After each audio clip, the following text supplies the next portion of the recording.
You're listening to the Greeks Gridiron, live with Ethan Hristodoulou.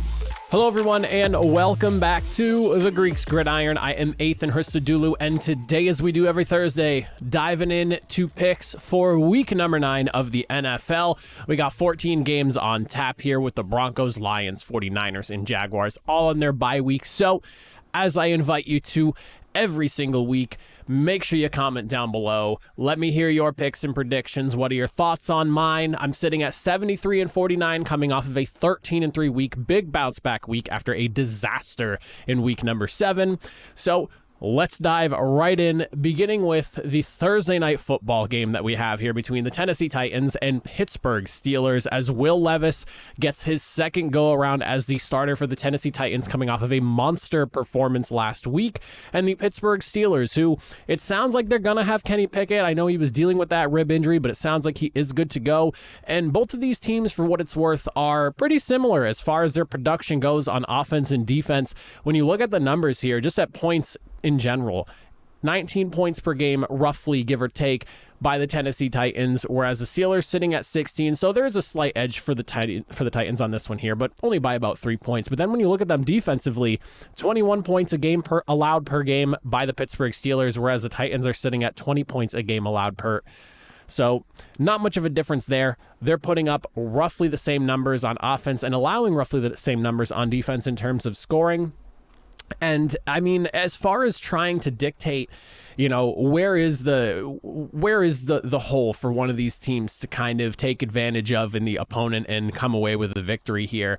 Well, the first thing I look at is just the Tennessee Titans record on the road in general here. They are not looking good so far this season, as they are 0-3 on the road, and it does not help that they're playing a Pittsburgh Steelers team in Pittsburgh that has a really raucous home crowd, and on top of that, they have a phenomenal defense that feeds off that very same crowd. So just to put that in a perspective, there is that to look at here. However, there is a strength on the Titans side as well that you can most notably look at here, and that's going to be that their strength does lie mostly in their run game. They're averaging about 115 yards per game this season, which is good for 13th in the NFL. And the Pittsburgh Steelers, for as good as their defense has been against the pass, they have not necessarily been great against the run. They are 27th in the NFL, allowing 137 yards per game. So with a big burly back like Derrick Henry, coupled with Tyjae Spears, who's been an excellent relief back for him and a good change of pace at that with the style that they both play, this is a hole that the Titans could find in the Steelers defense and be able to take advantage of.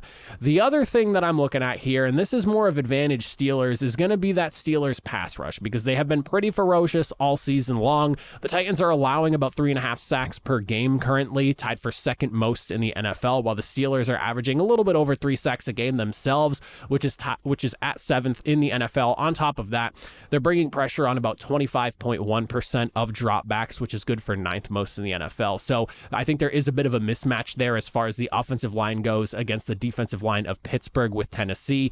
And that is something that I will definitely be keeping an eye on, and something I think could wind up being the deciding factor in this game, as this defense is by no means a slouch when it comes to defending the pass, and I think Will Levis is going to have his hands full this weekend. As for who I think is going to come out victorious in this one here, I think it's going to be a tight one, and I'm probably expecting to see a lower scoring affair. I don't think that we're going to see a lot of points from either one of these two teams here, and it might be a little bit ugly offensively, because the Pittsburgh Steelers have not been pretty on offense by any means this season, and the Titans have been very up and down themselves. But I do have the Pittsburgh Steelers winning 20-17. Tighter contest. We'll probably see our fair share of field goals in this one here, but I don't think either one of these teams is a large favorite by any means. I think that it could really swing either way, a winner by 3, whoever you like or prefer. If you're buying in on the Will Levis hype, or if you think that the Steelers defense is just that good that it'll be able to shut things down against Tennessee, but I do think I like Pittsburgh in Pittsburgh on top of that. Now we move into Sunday's games, starting with the very early morning, 9:30 a.m., 6:30 a.m. for those of you that are on the West Coast here. We're looking at the Miami Dolphins taking on the Kansas City Chiefs in Frankfurt, Germany. This one is going to be a lot of fun. Now, as far as looking at some of the injuries on this one, because I do think there are some names worth mentioning here. Brandon Jones listed as out for this one already for the Dolphins. On top of that, and he didn't travel with the team, so we are knowing that well in in advance. As for questionables, Xavier Howard's on there, Raheem Mostert, Connor Williams, Nick Needham, and Jalen Ramsey, all important players to their offense and defense. And on top of that, when you look at the Chiefs, Nick Bolton recently getting put on IR is definitely someone worth noting. You also have Willie Gay on that questionable list. Tommy Townsend, their punter, also dealing with an issue right now, and Jerick McKinnon as well.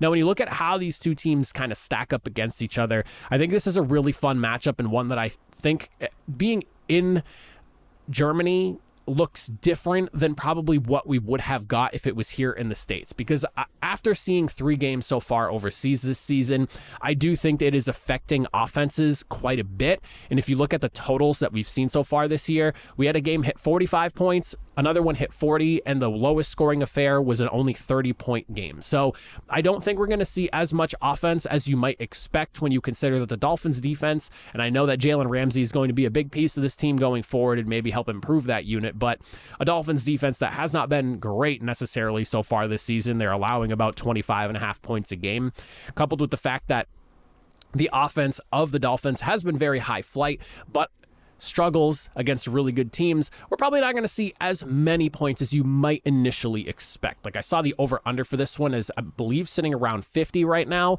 and we'll get into that in a second, but I do think that that is kind of a high number, but it is possible it crosses depending on how the game shakes out. But when you look at this here, you have the number 1 scoring offense against the number 2 defense in points allowed coming into this game here. You have the number 1 passing attack going up against the number 2 passing defense in this game. There is a lot to like about this one. I think it's going to be a lot of fun. I do think we're going to get a fair amount of scoring, but I don't know about over 50. That is a lot. I have the Chiefs winning this game in large part because I'm buying in on their defense and what they've been doing so far. I know this is the Tyreek Hill revenge game, and a lot of people are circling this game because of that, but Dolphins are 0-2 against teams above 500, and an ugly 0-2 at that. It's not like it's been pretty when they've been losing. They lost both their games by double digits against the teams that they played that were above 500. And on top of that, I know last week the Chiefs did not look great offensively, but apparently Patrick Mahomes was really sick. I don't know how much that actually affected him, and the wide receiver troubles do kind of continue to plague this team, but I think a healthier, more alive version of Patrick Mahomes that we're used to seeing is probably going to bode better for the Chiefs in this matchup here. Again, taking advantage of a defense that hasn't really been stellar, allowing a lot of points with Miami, 107 yards per game on the ground, 221 yards per game through the air, which are about middle of the pack at best for both of those statistics there. I think I like the Chiefs. I do, however, and I know I said I'm not really sure about the over 50 points thing. I do think that is kind of a lot. But when I put together my point total, I don't put them together based off of what over-unders say. I just kind of go with what is in my gut feeling and based off like what offenses and defenses are both scoring and allowing and how they stack up against each other. I did settle on the Chiefs at 27-24. So for those of you that like that over-under there, if you think maybe it'll hit the over, I am technically on the over at 51, at least from the last time I checked. So there is my thought on that.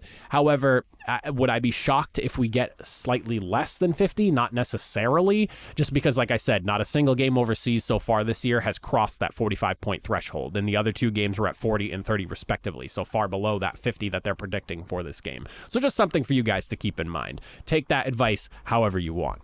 But I do like the Chiefs 27-24.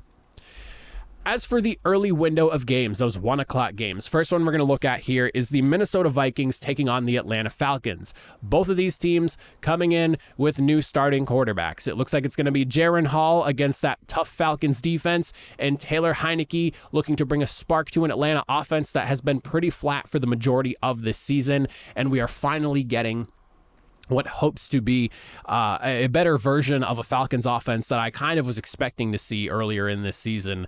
And I'm kind of looking forward to it because I've been interested in the idea of Taylor Heineke starting for the last few weeks now. And so for them to finally kind of be all in on Heineke and see what he can bring to the table for this offense is something that I'm really looking forward to seeing.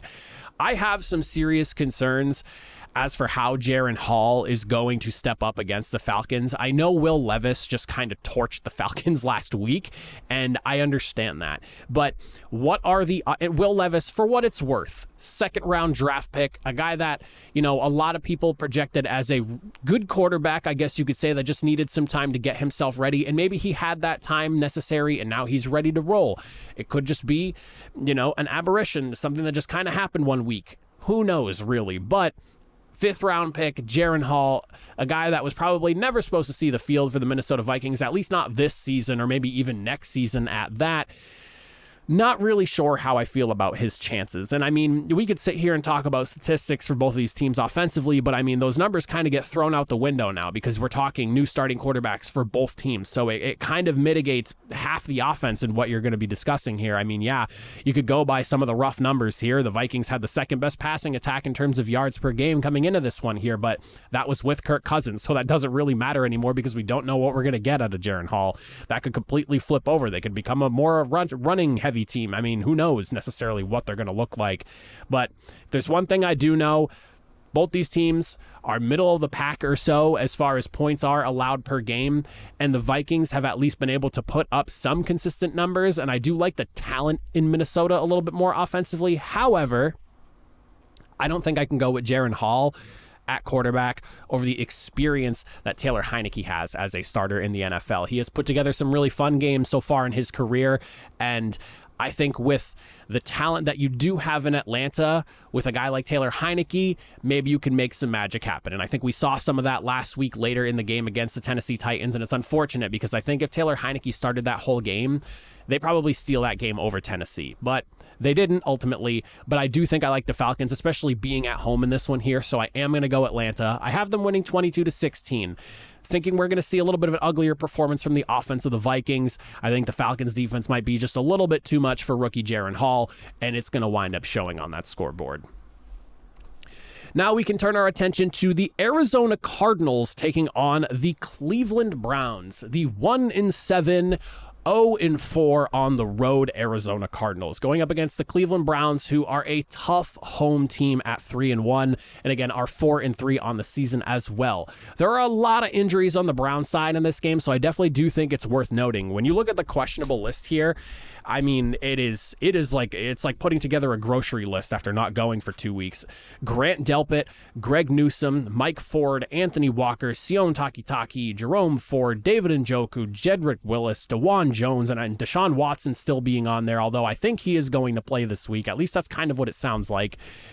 That's a lot of guys to be worried about that are all listed as questionable, whereas like the Cardinals come in and they just have a few guys here or there, and I don't necessarily know how important you could sit there and talk about those, how importantly you could talk about those guys.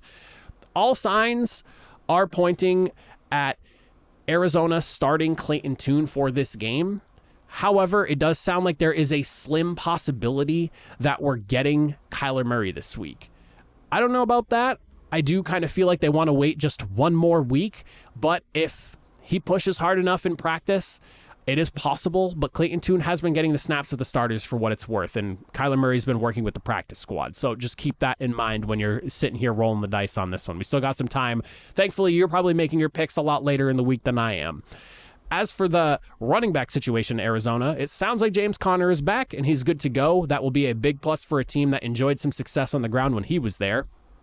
And a team that has basically kind of lived and died by the run this season. And I mean, maybe died more than lived necessarily, but they do love to run the football. And that is going to be a big plus against a run defense that has been very good over there in Cleveland. For what it's worth, 137 yards per game average for the Arizona Cardinals on the ground, but the Browns under 100 yards allowed per game at 96. They're the 7th best run defense in the NFL right now as far as yards per game are concerned. Going to be a tough day for them to run that football, but thankfully they have James Conner there. And then complete opposite side of things for the Browns here. The Arizona Cardinals, awful at defending the run. 130 yards per game allowed, whereas the Browns, they're averaging nearly 150 on the ground. And if Jerome Ford is healthy, he did play last week, so there is that. If he's able to play again this week, I know he's listed as questionable, but I think he should be good to go. I could expect to see what is a top 5 offensive line over there in Cleveland, just completely paving out highways for their running back core to run through against this very weak run defense in Arizona. I am very curious if Deshaun Watson's going to play. Like I said, that is something that I think will really benefit this team. I know the passing attack hasn't been great in there in Cleveland all year long, whether it was Deshaun Watson or someone else under center, but I do think I believe in the Browns a little bit more if Deshaun Watson's at least under center. I do think he's more capable than some of the other guys that we've been seeing start for Cleveland. So I'm hoping that Deshaun Watson is back for the Browns' sake, especially in this matchup here. This is a game that the Browns should not be losing. At this point, anyone facing the Cardinals minus Kyler Murray, you should be guaranteeing as a victory for their opponents. So I'm going to take the Browns. I have them winning 26-19. Only a one-score type of game. The Cardinals, for what it's worth, do hang around at times, and even if they're trailing by large numbers, as you saw last week with the Ravens, they close the gap sometimes late in the game when the other team kind of lets off the gas, so there is that to keep in mind as well, but I do like the Browns for the victory. Now we can look at a game that I really am having a hard time settling on, but I did ultimately come up with one, but even in my head, I'm still not sold on this one. We have the LA Rams heading into Green Bay to take on the Packers, and the injury to Matthew Stafford, in my opinion, really complicates this game for me, because if he was healthy and we knew for sure that he was going to play, I would be all in on the Rams on this one here. And part of me still wants to be, but it seems like there is a real chance that we're not going to see Matthew Stafford this week, and I believe their backup, because Stetson Bennett sounds like he's not going to be with the team the rest of this year, I think is Brett Rippon, if I'm not mistaken. I forgot to look that up, but I think it's Brett Rippon if it's not Matthew Stafford. And if it's Brett Rippon, I just don't know if I can go with a Brett Rippon-led offense over there in LA. That is lacking a lot of experience in a lot of places, and I think having Matthew Stafford lead the offense there has been really beneficial for the team. If we're talking Brett Rippon, there's just no way I can really lean Rams on this one here. And that's kind of like the big deciding factor for me, because both these teams are in really tough positions right now. The Green Bay Packers are 1-2 at home, so it's not like they're a massive home favorite this year by any means. They're sitting at 2-5, but the Rams themselves, they're even on the road at 2-2, and they're 3-5 on the season. So this is one of those games where it's almost like a pick 'em, if you ask me, especially for making a pick this early. For me, my picks, they're done so early in the week that I'm kind of sometimes shooting myself in the foot because I'm making decisions so early in the week without knowing absolutely who's playing. But I'm going to go with the Packers on this one here. My gut is really telling me Rams, and if somehow Matthew Stafford plays, I would probably go Rams regardless. But if it's Brett Rippon starting for the Rams, I just can't get behind that. And with some of the other injuries and questionables that they have over there, you're looking at guys like Rob Havenstein, Puka Nacua, Kobe Durant's on there, Ernest Jones. There's a lot of guys you really like as far as the Rams are concerned, dealing with questionable injuries right now, and they may not even play. So it makes the Rams super unattractive for me this far out from the game. So I'll go Packers 2019. Now, this is a game that prior to the trade deadline, I was dead set on what my answer was going to be. And after watching the Washington Commanders go on a fire sale, moving on from their D-line, or their, I guess not D-line, but their defensive ends is what I want to say there, I'm a little bit less certain about how I feel about this. However, when I look at the injury report for both of these teams, yes, long IR lists from both of them. But going into this game right now, the Patriots just lost Tyrone Wheatley and Kendrick Bourne. Kendrick Bourne being a massive loss as he was starting to carve out a real significant role in this offense. But then the questionables. Pharaoh Brown, who has kind of been making some noise low-key in New England. Dietrich Wise, Devontae Adams, Jonathan Jones, Christian Barmore, Miles Bryant, Josh Uche. Way too many people, and important people at that, for me to really like New England in this matchup here. Coupled with the fact that, the Patriots are barely average. They're under, it's under, technically. They're under 15 points a game so far this year. They're 31st in the NFL. Going up against a Washington team that we've seen them put up points and put up significant numbers against a team like the Philadelphia Eagles. The Commanders are 3-5, but two of those losses are to what I consider and what a lot of people consider the best team in the NFL. And they're not even bad losses. They're like tight losses to the very end type of losses. So, they're a competitive team. Offensive line is awful in Washington. They are allowing the most sacks in the NFL, and it feels like they're letting their quarterback get sacked during the week because that number is so goddamn high, but it is what it is. If the Patriots want to win this game, they have got to, 1, protect the football, 2, control the football through the ground game, and just attack the Commanders' offensive line on defense. Be aggressive with your pass rush, whether it's sending more than just 5 guys, maybe some exotic blitzes to put Sam Howell under pressure. But we've seen that the Commanders, even with some of the issues that they deal with on their offensive line, can throw the football with the best of them and make some noise through the air, despite a lack of protection for Sam Howell because of his ability to make plays off schedule. So, I mean, if the Patriots, if they want to be successful, they haven't run the football that well this year. They're averaging about 84 yards a game.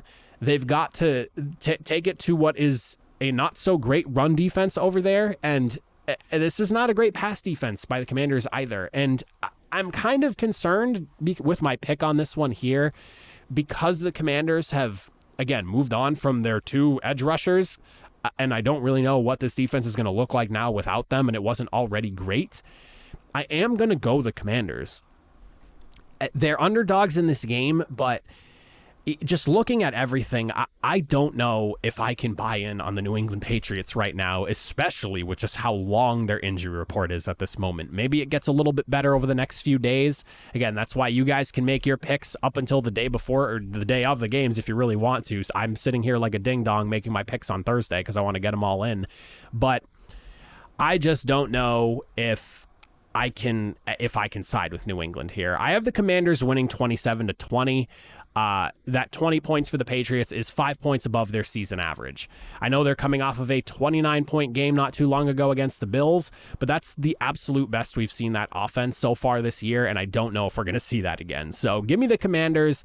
I'm not 100% certain on this one here. Maybe the Patriots find a way to score some more points, but they have shown us that if they can do one thing, it is to stay as far away from the end zone as possible. So I'm going to go Washington. Now we can shift our focus to an NFC clash here. We have ourselves the Chicago Bears taking on the New Orleans Saints. The Bears sitting at 2-6 and the Saints sitting at 4-4. Justin Fields still questionable, so that is something to keep an eye on here, but some other notable names as well for Chicago. You have Tremaine Edmonds on there, Terrell Smith, Nate Davis, so some offensive linemen. Jaquan Brisker is also on there, but the Saints have some stuff as well. You got Demario Davis, Andreas Pete, Taysom Hill, Michael Thomas, James Hurst. A lot of big names there for the Saints as well. So both these teams looking at some injuries over the next few days that are worth keeping an eye on. However, Chicago has been bad. And if Tyson Bagent is still QB1, this game becomes a much more favorable matchup for the New Orleans Saints, who boast a very good defense. The Saints defense as a whole is an absolute unit. 9th in the NFL in points allowed with just 19.3 points a game. On top of that, they're the 7th best passing defense as far as yards per game go. It's at 189. Very low number there, under 200 yards per game. And it's also worth mentioning that the Saints feel like they're starting to really figure out their offense now. It's taken a little bit longer than I think some people have wanted, but it seems like the offense might be starting to sort itself out. They're averaging about 21 points a game right now, nearing 22, which is good for them, about middle of the pack in the NFL there. And you're going up against the defense in the Chicago Bears that are allowing over 27 a game themselves. So this is a real opportunity for the Saints to continue to kind of build momentum and open up that playbook a little bit more and see what they can get right against the Bears team right now that is just struggling on all ends to find victories. They did go and get Montez Sweat this week in a trade before the trade deadline, so that is something that I'm interested in seeing how he fares and if how much of an improvement he ends up bringing to this Bears defense. But with Tyson Bagent under center and just how this Bears team has looked this season, I can't go Chicago, especially in New Orleans in the Superdome. I think the Bears winning a game in the Superdome would be very surprising to me, so I'll take the Saints 27-16. Pretty comfortable victory for them in New Orleans. Now, this next game is probably my favorite game of the week. This is my personal game of the week matchup here. As for injuries between the Seahawks and the Ravens, definitely worth noting, Boye Mafe, Tyler Lockett, Phil Haynes, Jarek Reed, and Anthony Bradford all listed as questionable right now for the Seattle Seahawks. Also, keeping in mind that Uchenna Nwosu went on the IR just last week as well, so another person to keep in mind that is not going to be there. But the Seahawks did go and make a massive move to fortify their D-line and bring in Leonard Williams, from the New York Giants, and I think that is a massive move for this defense, a much welcomed one at that. As far as Ravens injuries are concerned, they do have a handful of guys, but I mean, at this point, what else is new? I feel like the Ravens are always dealing with injuries one way or another. Odell Beckham listed as questionable, Gus Edwards, Marcus Williams, Rock Ya-Sin, Ronnie Staley, Odafe Owe, Morgan Moses, Tylan Wallace. I mean, half the Ravens organization. I think even their GM's probably injured at this point right now. A lot of guys to keep an eye on as far as Baltimore goes in the coming days here. So just keep an eye on that injury report before you make any final decisions there. Both these teams, though, coming in red hot. 5-2 with Seattle, 6-2 with Baltimore. Baltimore's 2-1 at home right now. Seattle is 2-1 on the road. So this is a fantastic matchup between two really good teams, two top 10 teams, in my opinion. Ravens maybe a little bit higher than the Seahawks right now. As for kind of the big things that I'm looking at in this matchup here and things that I think are worth keeping an eye on, when you look at the offensive lines of both of these teams, I think this is where the game kind of gets won and lost. The Ravens right now are number 1 in sacks per game, and right behind them at number 2 is Seattle. Now, I will say that Seattle's number might be slightly inflated because of that 11-sack game that they had against the New York Giants, but they do have a strong defensive front, and they do bring a fair amount of pressure, and despite that 11-sack game, they have still been effective rushing the quarterback at times. However, when you look at the opposite side of things and what the offensive lines are doing, the Seahawks are allowing about 2 sacks a game and the Ravens are allowing about 2.5 sacks a game. So while you give the edge to the Ravens on one side, I could say you could give the edge to the Seattle Seahawks on the other there. This game is a tight matchup.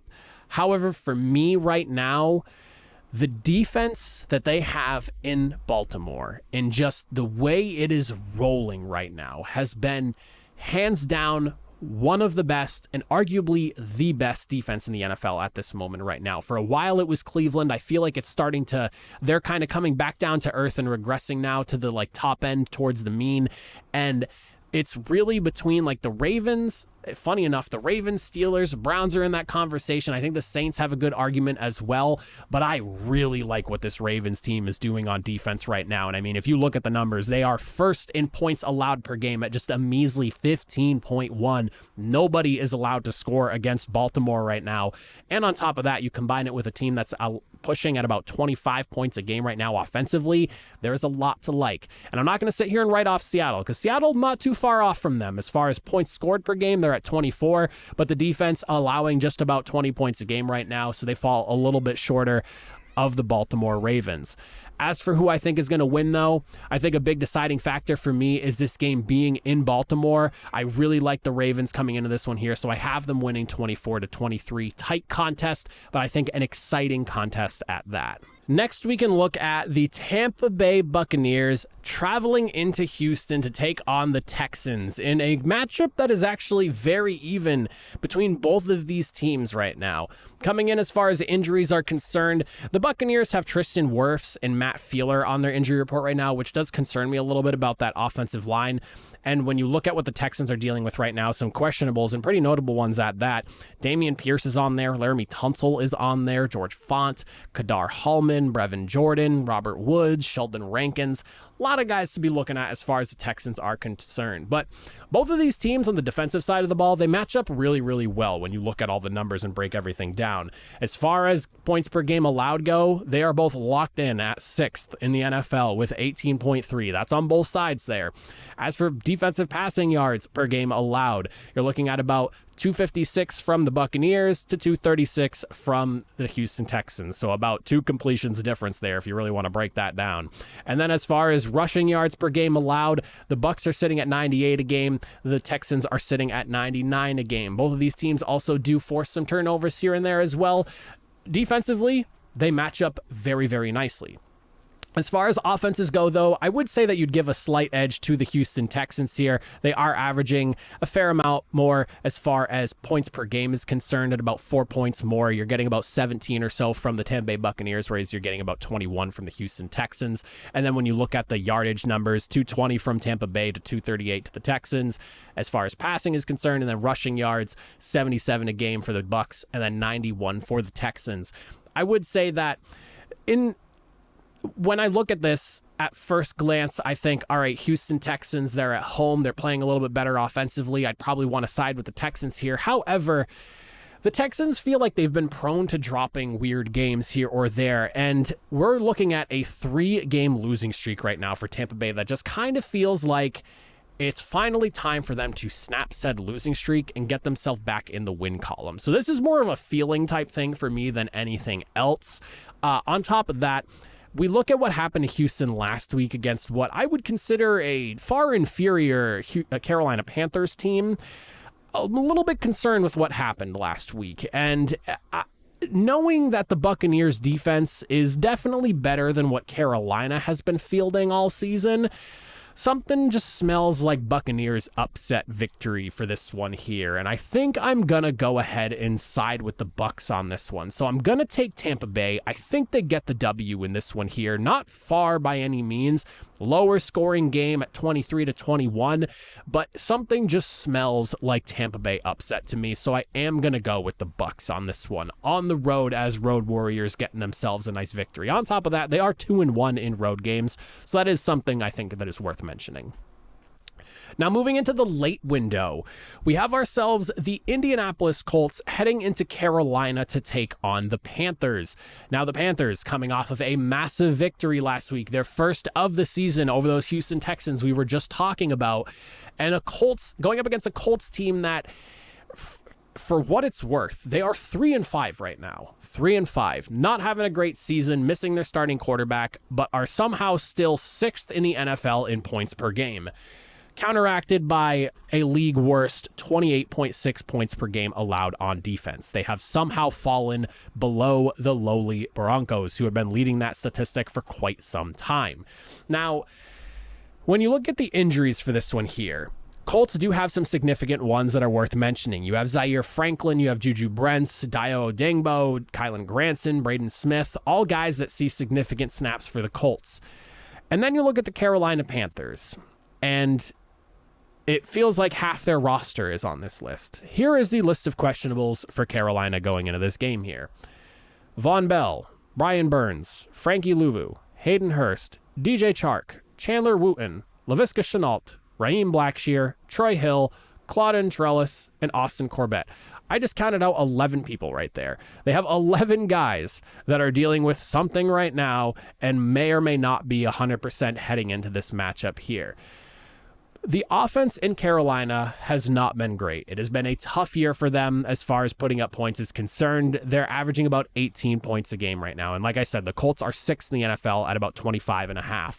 Couple that with the fact that for all of the bad that is the Indianapolis Colts defense and allowing teams to score at will the way they do, the Carolina Panthers kind of do the same. They're not too far behind them. Like I said, Colts are at 28.6 points a game per game allowed. The Panthers are sitting at 28.4, so 0.2 points less. Not a big difference right there. I do feel like the Indianapolis Colts should come in and win this game. They are 2-1 on the road as well, so they have found some success while going into other teams' houses and winning games. On top of that, when you just look at kind of what they do right now, I think the running game is really emerging over there in Indianapolis with the 1-2 punch of Zach Moss and Jonathan Taylor. And when you're going up against a team that's allowing nearly 140 yards per game on the ground in the Carolina Panthers, I think the Colts do have a good opportunity to protect the football. They don't have to throw the football as much, and it should eliminate some of the turnover things that we've seen from them in recent weeks, and they should be able to get it done. However, I do have the Colts winning, but I'm expecting this to potentially be the highest scoring game of the week. So just put that down in your notes, if you will. I have Indianapolis winning this game 31-27. Again, 31-27, probably the highest scoring game of the week. You have two teams that are in the bottom 3 in points allowed. You have a team in the Indianapolis Colts that is nearing the top 5 in terms of points per game scored. And I think that the Carolina Panthers, despite only averaging about 18 points a game, might be able to find an extra touchdown and field goal in this game or so, somewhere along those lines. Hence why I'm feeling a game that crosses almost nearly 60, with the final total being, what is that?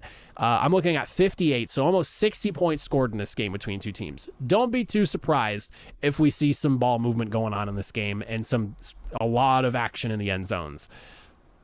Now, this next game, this has to be like a prediction maker's worst nightmare. We are looking at the New York Giants taking on the Las Vegas Raiders in a game that I really wish I just didn't have to pick, because it's like picking the lesser of two evils. You have Las Vegas, who's coming off of firing their head coach, their general manager, and benching their starting quarterback. They basically got the triple crown of turnover as far as a franchise goes. The Giants, on the other hand, have just struggled really badly all season long. Both teams have a fair amount of injuries that are worth keeping an eye on as well. I mean, you got Divine Diablo, Nate Hobbs, Max Crosby, Robert Spillane, Thayer Munford, all listed as questionable for the Raiders. Evan Neal, Andrew Thomas, Darren Waller, Saquon Barkley, Wan'Dale Robinson, Kayvon Thibodeau for the Giants. There is a lot to not like about this game, and it sounds like, at least, the Giants are going to be getting Daniel Jones back. So I do think that is a big plus for them. However, offensive line for the Giants has just been awful. This is the worst offense in the NFL on top of that with the New York Giants.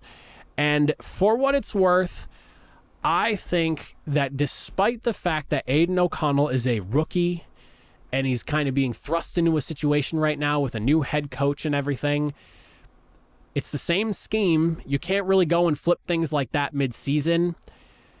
Aiden O'Connell's first game that he played was not necessarily awful. It wasn't great, but it was not awful. There were some turnovers by the offense, him being a part of them, but something in my gut tells me, being 2-1 at home, it's Las Vegas. I assume that some of the frustrated players like Max Crosby, like Devontae Adams, are going to be all in on now Josh McDaniels being gone, new quarterback under center. Something tells me there might be a little bit of a fire in Las Vegas, and maybe they can turn their fortunes around for at least this game and beat up on a Giants team that just has looked bad all season. Whether it's been Daniel Jones, whether it's been Tyler DeVito or Tyrod Taylor, whoever it ends up being. I'm going to go with Las Vegas, in large part just because they're at home, and I think that Raiders fans, with this entire regime change kind of going on, are going to be all in and behind this team and help lift this team to a victory. So I'm looking at you, Raiders fans. Be loud, be proud for your team. I think that you can help carry a team right now going through a lot of turnover to a victory over a team that's kind of down and out themselves. Next, we have arguably one of the more anticipated, if not probably the most anticipated divisional matchup of the season to this point. We're looking at the Dallas Cowboys taking on the Philadelphia Eagles. This one in Philadelphia. The Cowboys' 2 losses this season have been on the road. They are 2-2 on the road, and then on top of that, they are 3-0 at home. So their lone 2 losses of the season have been road games. So something to keep in mind there. But when you look at these two teams, 28 points a game on average, roughly, for both of them. However, the Cowboys allowing only about 17 points a game to the 21.5 that the Eagles are allowing. This game comes down to 2 things, in my opinion, when you're really looking at it. How this Eagles run game fares against the run defense of the Cowboys, and how this Cowboys passing attack fares against the Eagles pass defense. Why do I say that? Well, when you look at the numbers here, as far as the Eagles go, running the football, that is their bread and butter. They love to run the football. They have a litany of backs they can beat you with. Their quarterback can beat you with his legs. They're 7th in the NFL with 132 yards per game on the ground, as opposed to the running defense of the Dallas Cowboys. It's allowing nearly about 110 yards a game, And then when you flip things around and you look at the Cowboys' perspective of things, passing offense has not been crazy by any means, but we've been seeing a serious emergence from CeeDee Lamb, one that I can get behind. And when you're going up against a team that's allowing nearly 250 yards per game through the air, this should be a game where they take a good step forward as far as passing the football is concerned. So I do think it's either going to come down to the Eagles' run game winning this football game for Philadelphia, or it's going to be the Cowboys having a step-up kind of game for the passing game that winds up leading them to victories. Both these teams have a weakness on defense. It's just a matter of which team is going to be able to capitalize on said weakness and take advantage for the victory.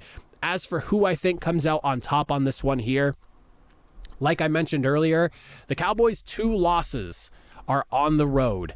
They're 2-2 on the road, 3-0 at home.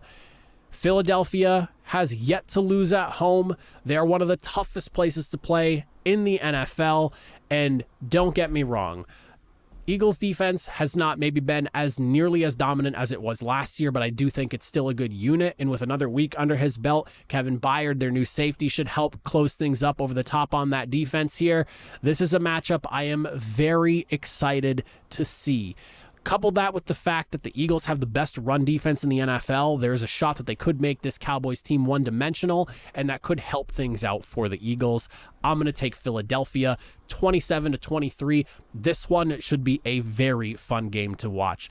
I know I said that Ravens and Eagles are my personal game of the week. If you think that this is the game of the week, I'm not going to argue with you. I completely understand why you feel so. This is one that I've been eagerly awaiting myself.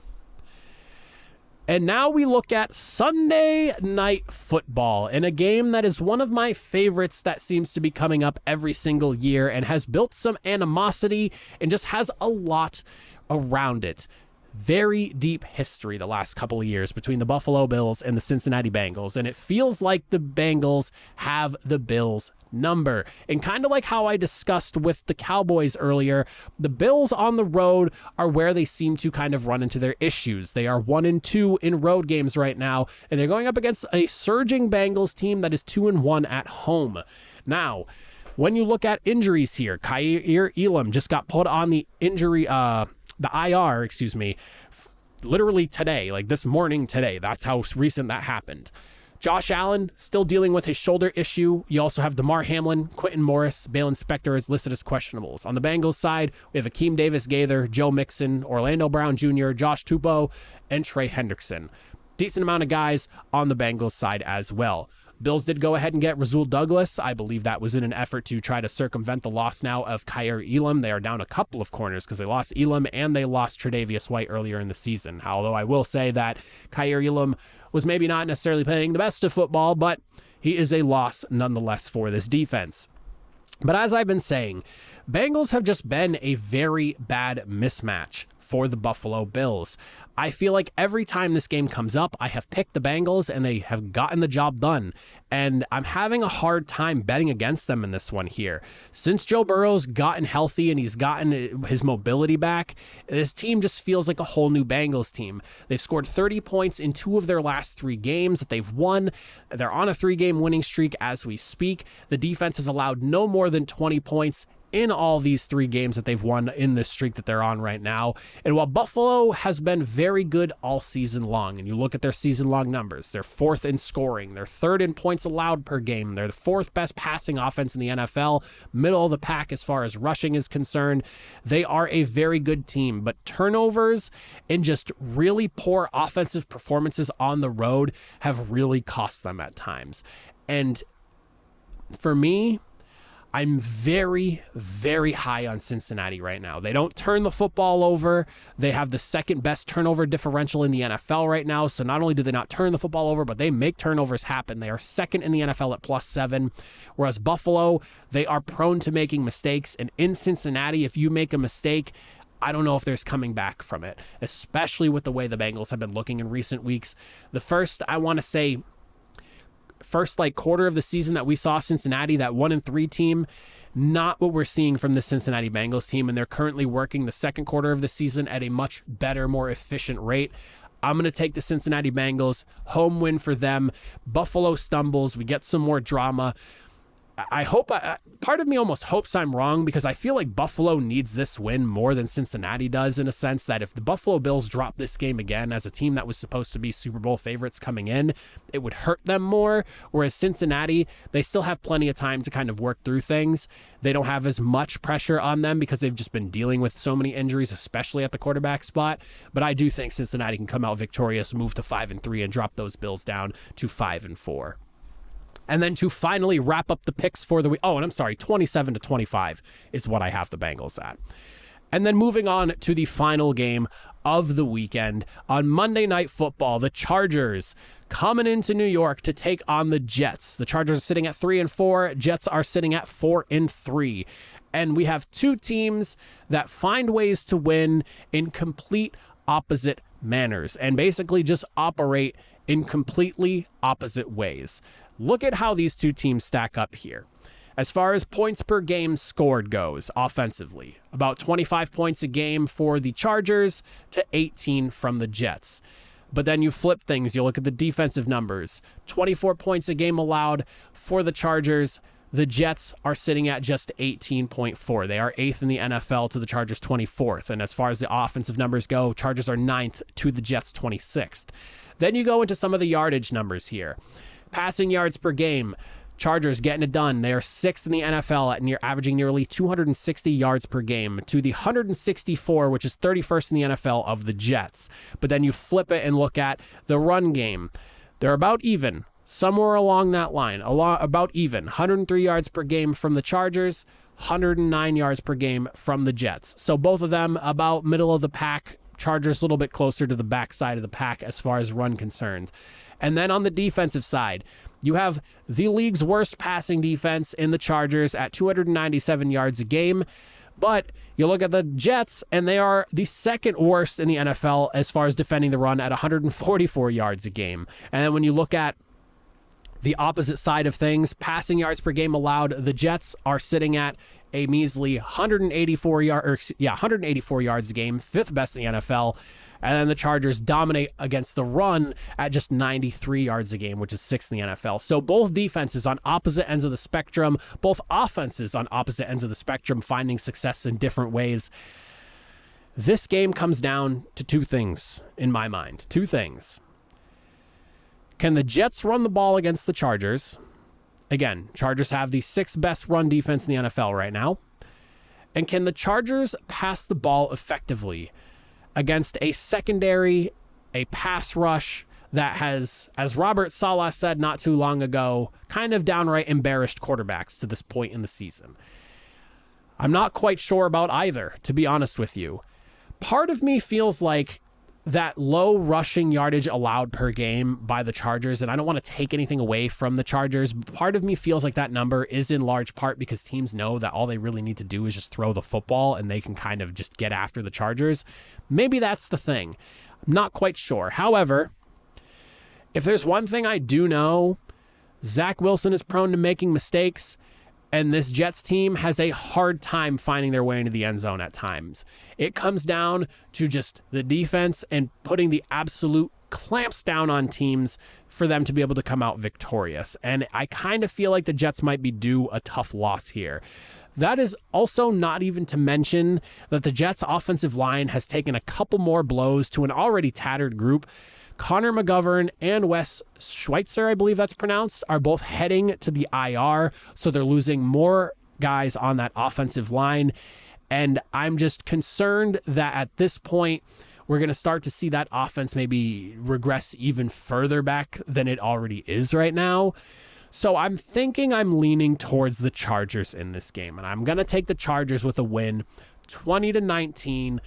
By no means a blowout. I think the defense is going to keep the Jets in this game from start to finish, but I do think that Justin Herbert, now that he's starting to feel better with his non-throwing hand, it seems he's gotten more comfortable in recent weeks, he's going to be feeling good. Austin Eckler continues to knock the rust off and get himself back into form. This offense should greatly benefit from that over there in LA. Maybe they don't have to rely on passing the football as much now that Austin Eckler is good to go. So I do think the Chargers get the win. I have them winning 20-19. Again, tighter contest, but it should be a good Monday Night Football matchup. A very interesting one, I would say. So the Chargers coming in on the road, getting a nice victory against those Jets. But those are my picks for week number 9 of the NFL. Again, I invite you to comment down below. Let me know your thoughts and opinions on my picks and predictions. What are your picks and predictions? I'd love to hear all of your thoughts and opinions. But that is it for me. I appreciate if you made it to the end of the video. I will see you all next time. Have a good one.